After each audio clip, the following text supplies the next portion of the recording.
Wales take on Scotland in a game that will set the tone for both teams' Six Nations. My name's Mark. Let's talk rugby.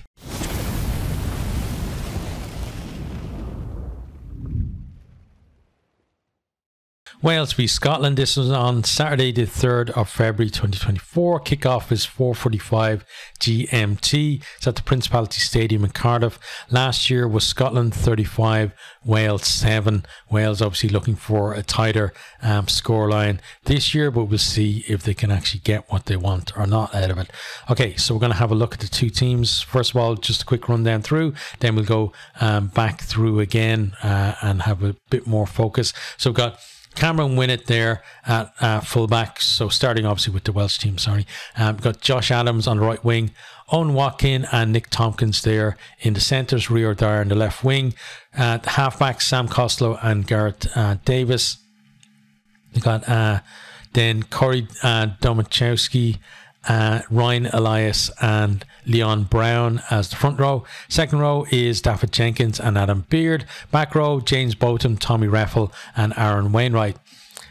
On the bench then you got Elliot D, Kemsley Mathias, Kieran Asarati, Teddy Williams, Alex Mann, Thomas Williams, Johan Lloyd and Mason Grady.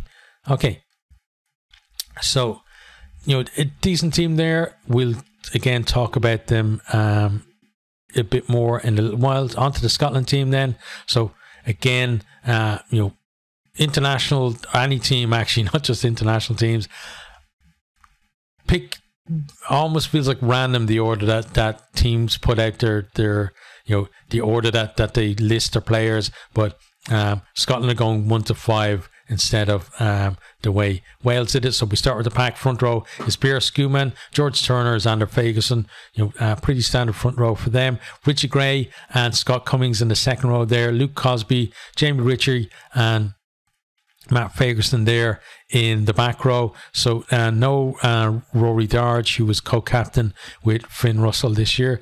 Got Ben White and Finn Russell there in the halfbacks. So Finn Russell is just going to be a captain on his own for this game. You got Duhan van der Merwe on the left wing, Sione Tuipulotu and Hugh Jones there in the centres, Kyle Steyn on the right wing and Kyle Rowe there at fullback. On the bench then, excuse me, we've got Ewan Ashman, Alex Hepburn, Elliot Miller-Mills, Sam Skinner, Jack Dempsey, George Horn, Ben Healy and Cameron Redpath. So those are the two teams. We're going to look a little bit more at the Welsh team. So, you know, you got Cameron Winnett there, you know, a new name really in Six Nations, the fullback there.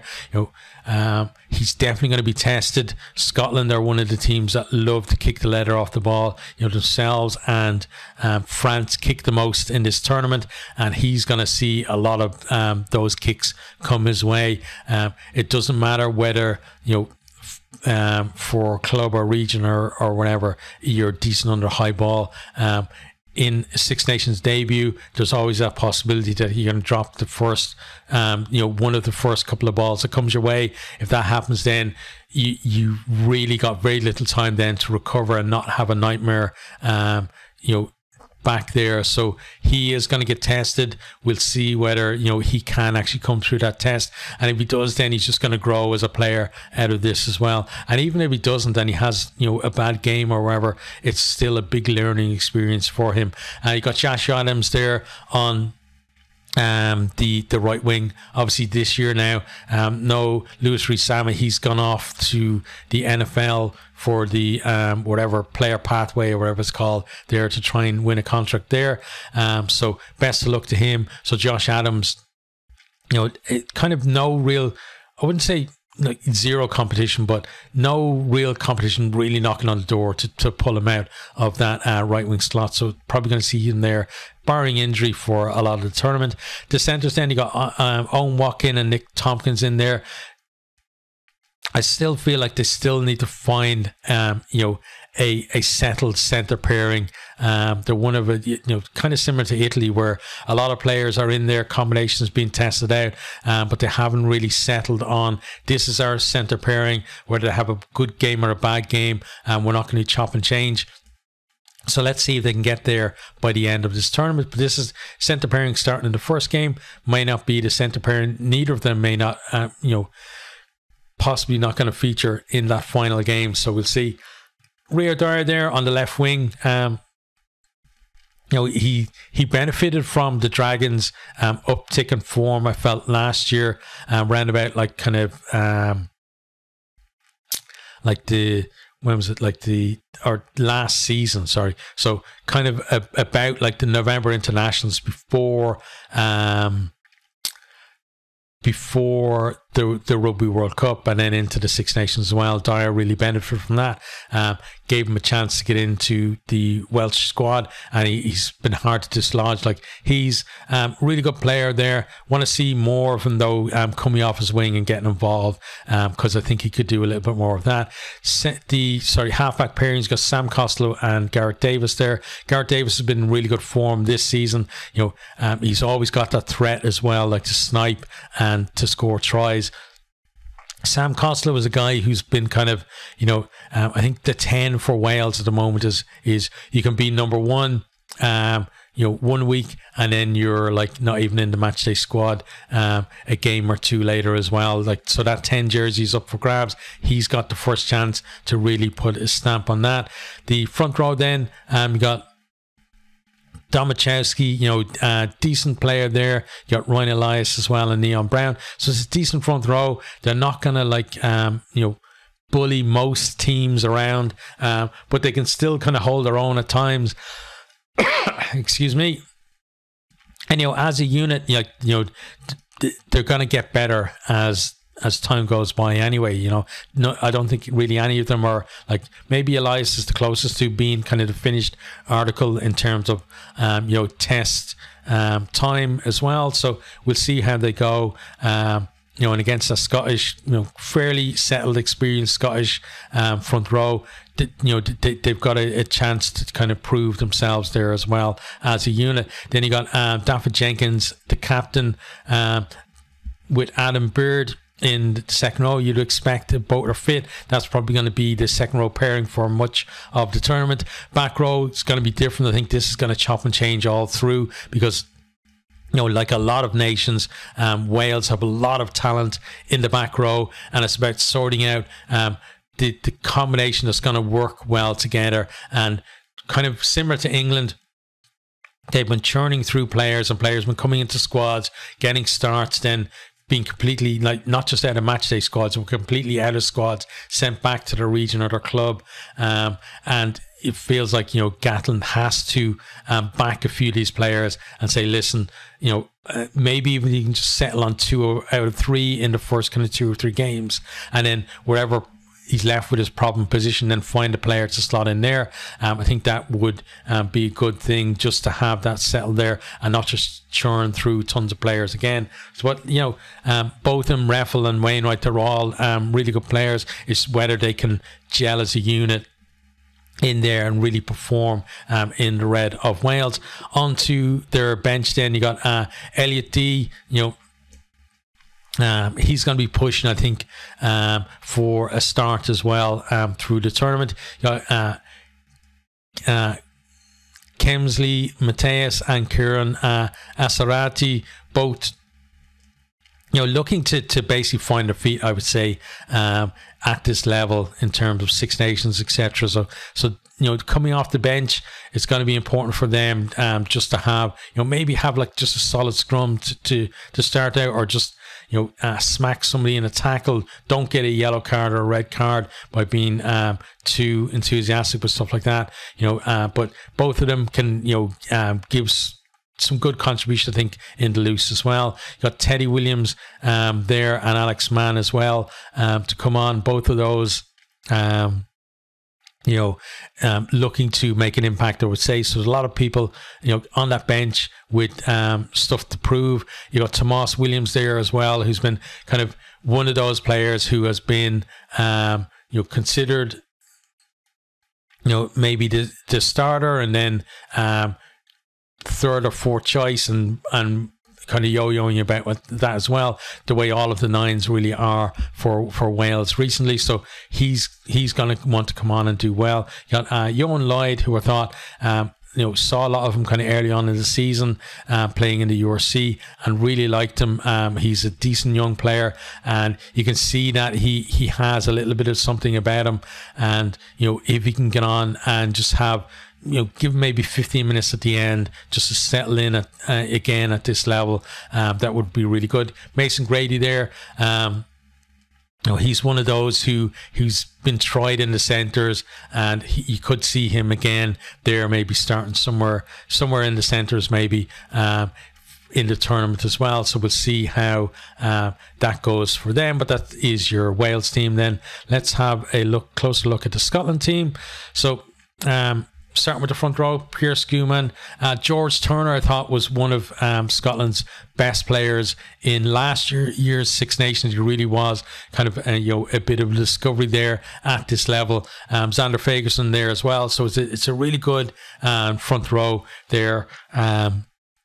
It feels like that, they can hold their own against most teams, and it's just a case of them believing in that, having that confidence, because around the park, all three of those are going to give you good contributions. But can they do it in the tight as well? Can they do it in the set piece? Is going to be the main thing there. So we'll see how that goes for them. You got Richie Gray in there with Scott Cummings in that second row. So second row for Scotland hasn't been all that settled, and a lot of it's to do with kind of injuries to key players, so players coming in and out, and not necessarily a selection thing or a form thing. So these guys, hopefully they get a few games together. Back row then,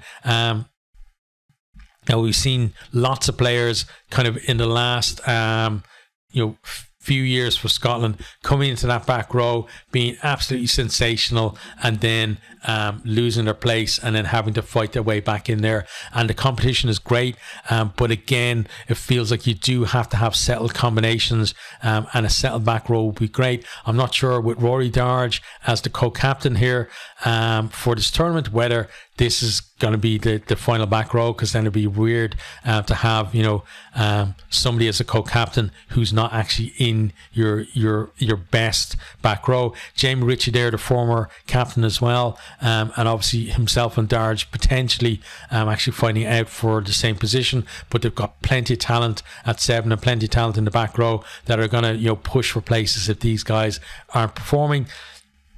Halfbacks there, then you got Ben White. It feels like 9 for Scotland hasn't quite been settled. Like 10, obviously there's no debate about who the best 10 in Scotland is. It's the guy there, Finn Russell, and so you just need to find kind of a settled partner for him. I think would be really good. Then Duhan van der Merwe, guy scored just worldly tries last year as well. We want to see more of that from him, because we saw, kind of like a lot of wingers, when they can come off their wing and get involved in the play, that's when they can have massive impact, not just sticking out on the wing and waiting to find space, because then it's not as great an impact, I feel like.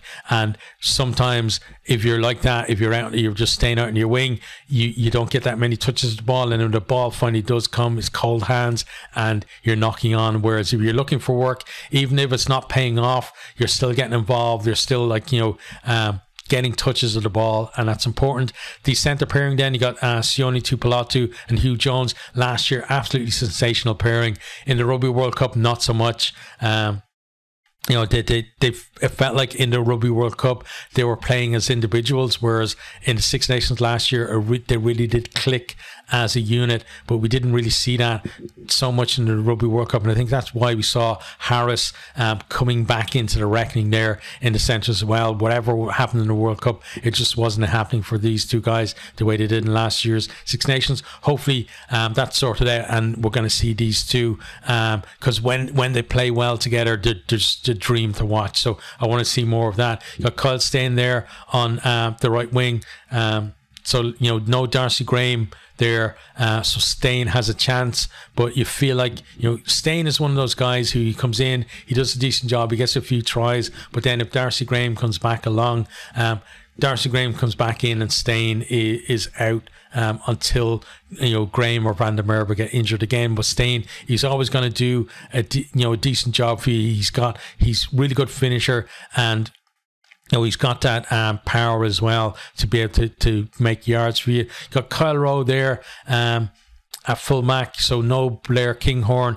I think, you know, last year Kinghorn coming in at 15, having that ability to, you know, be a second receiver coming into the line, and also the fact that he's got that pace, he got that try threat as well. It really did, you know, not necessarily just him doing things in the game. He did do a lot of good things in games last year, Six Nations, scoring tries, setting up tries as well. But the fact that he's there as the threat then just makes things even better for Finn Russell, gives him more options, and it means that, you know, oppositions can't just man mark Russell and try and kind of cut it, supply off at source, because if they do that, then Scotland were able to go to Kinghorn, and Kinghorn was very happy to be a playmaker as well for them. So Kyle Rowe, you know, different kind of player for them. So we'll see how he goes. He's one that, you know, could have a fantastic game, and then he could make it really hard for Kinghorn to get back into this side. So let's see how he actually does.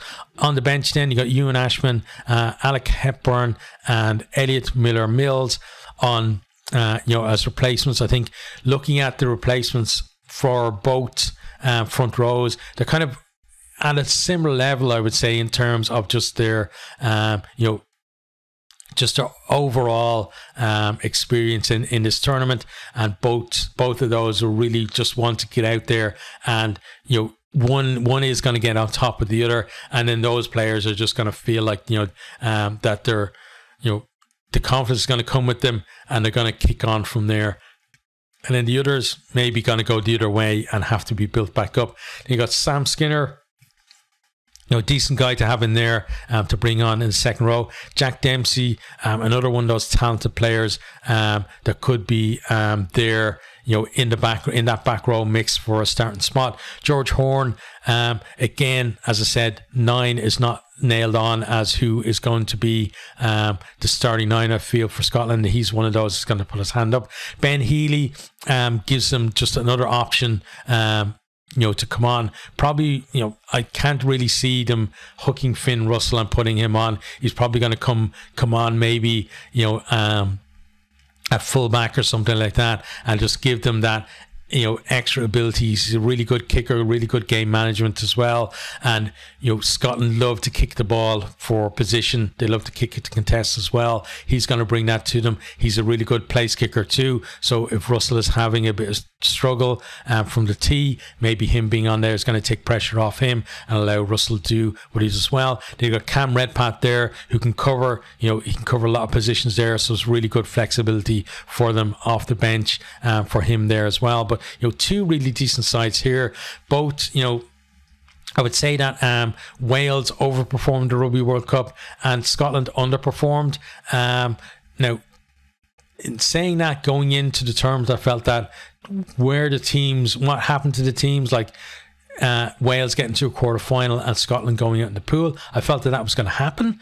But in terms of just like performance wise, like Wales looked absolutely dire going into that Rugby World Cup, and there was a real chance that if like they didn't end up in a pool with probably the worst Australian team, one of the worst Australian teams certainly that's ever gone to a Rugby World Cup, and you know, they might have been out in the pool stages as well, but they got to their quarter final, and you know, they had mixed performances, but still it felt like their overall, their performance in the Rugby World Cup was certainly better than last year's Six Nations and the warm-ups that they had. So it felt like there was some progress there for them. For Scotland, they were in that pool of death.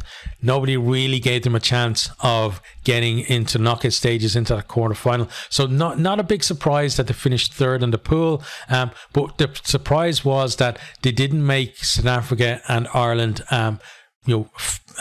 work for their qualification a bit more. You would have felt that they would have given one of the two of them a real scare, because they were talking the talk. They were saying, we're not going to have any regrets. We're not going to leave anything, there. We're just going to put it all out on the field. Give it everything. Every game is a cup final, etc., etc. But when it came to the actual performances, they weren't there. And that's happened with with Edinburgh and with Glasgow as well, in terms of, they look decent and then they get to kind of the real games that count and the performance can be lacking there, and it feels that feeds into the Scotland team as well. We want to see them this year just not just being party poopers, but when the expectations on them, going out there and delivering and potentially putting themselves in line for a title. But they potentially could go out there and lose this one, and suddenly all chances of titles are out the window, and you're thinking, okay, what's going to happen to them from here? And then they're going back to kind of party pooper role. So let's see. It's a really talented squad. They're against, you've got the Gatlin factor with Wales as well, that he can take players who are average at kind of your C level at least, and just make them look like superstars at test level as well. So let's see if he can do that. Let's see if Gregor Townsend can finally get that mental block out of his team, in terms of just performing consistently, week after week in this tournament, the way you have to do, stepping up to the plate and delivering. It starts here in this game on Saturday, and I feel like, looking at the two teams, the quality is definitely with Scotland. There's obviously advantages, home advantage. I said the Gatlin factor as well for Wales, but I feel like Scotland are going to win this one, but it's going to be tighter than it was last year.